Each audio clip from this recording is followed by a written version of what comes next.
میرا سوال یہ تھا کہ جو ترمذی کی حدیث ہے 2641 کہ 72 فرقوں میں سے ایک فرقہ جنت میں جائے گا جو میرے اور میرے اصحاب ہوں گے اس پر، جی تو یہ حدیث ضعیف بتا رہی ہے، سرچ کرا تو کیا یہ صحیح حدیث ہے یا ضعیف ہے؟ مطلب دوسرے اس میں جو کسی میں اور میرے کا اصحاب نام ہے نہیں بتایا گیا ان ہے. میں آپ کا سوال یہ ہے نا کہ اس زمانے میں کون ہے وہ، تو بھائی نہیں، ان اس کا میں یہ بھی کہنا ہے یہ جی حدیث کے لیے ضعیف ہے. کیا یہ حدیث یہ کیوں پوچھ ضعیف رہے ہے ہیں؟ بھائی، کیوں ضعیف ہے بتائیے آپ. میں نے سرچ کیا 2641 ترمذی کی سنا.com پہ ٹھیک ہے ضعیف بتا رہی ہے حدیث. ٹھیک ہے، کس نے ضعیف کہا؟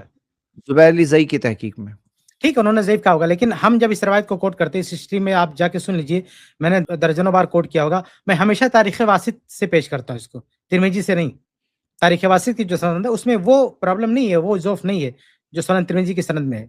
تاریخ واسط کی جو روایت ہے وہ صحیح روایت ہے، وہاں سے میں ہمیشہ اس کا حوالہ دیتا ہوں. جی، اس کی تو سند کیا پہ کوئی آپ اعتراض ہوتا بتا سکتے ہیں.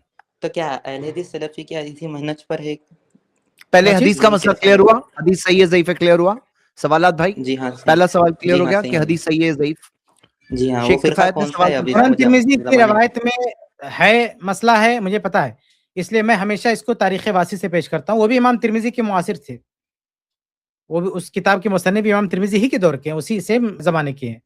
ان کی کتاب اتنی مشہور نہیں ہے، لیکن اس کتاب میں جو سند ہے یہ ترمذی کی سند سے زیادہ مضبوط ہے، اور کو محدثین نے صحیح بھی قرار دیا ہے، اور سارے رجال کی توثیق بھی موجود ہے.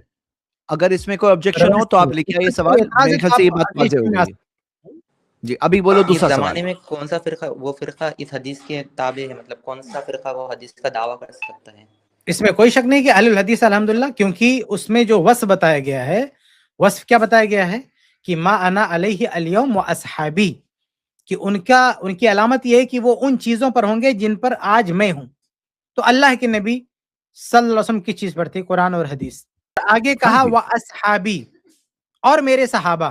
تو اہل حدیث کا یہی منہج ہے کہ قرآن، حدیث اور صحابہ. نہیں، تو دوسری یہ حدیث جو تو کچھ اور ہی وصف ہے، کہہ یہ رہی ہے جو نا. مطلب خوبی ہے، یہ اہل الحدیث کے جو پاس ہے. یہ جس کے پاس بھی، اگر کسی نے کوئی اور بھی نام کا اپنے آپ کو اثری کہا، محمدی کہا، سلفی کہا، جو بھی کہا، لیکن اگر یہ وصف پایا جاتا ہے تو وہ اس میں شامل ہے. جی، سنن ماجہ والی حدیث 3992 میں جماعت کا لفظ ہے، مین باڈی. تو اس مین باڈی کا مطلب ہاں جی، کیا کہنا چاہتے اس سے آپ؟ اس میں جو مین جماعت بول کے ہے، اس کا جماعت کا لام نہیں لیا، جو زیادہ تعداد میں ہے، مطلب اس مین باڈی جو ہے اس سے مراد کون ہے؟ مطلب زیادہ تو حنفی ہے بھائی اس صحابہ کا ہے، اور مطلب کون ہے؟ تو اس سے مراد جو صحابہ کی جماعت ہے، مسلمانوں کی جماعت ہے، اس سے آپ کو نہیں ہٹنا ہے. بھائی جماعت جب بولا جاتا ہے تو ایک جماعت جو مطلب حکومت ہے اس کو بھی بولا جاتا ہے جماعت، مسلمانوں کی جماعت. اور یہ کہ صحابہ کا جو طریقہ ہے، صحابہ کا جو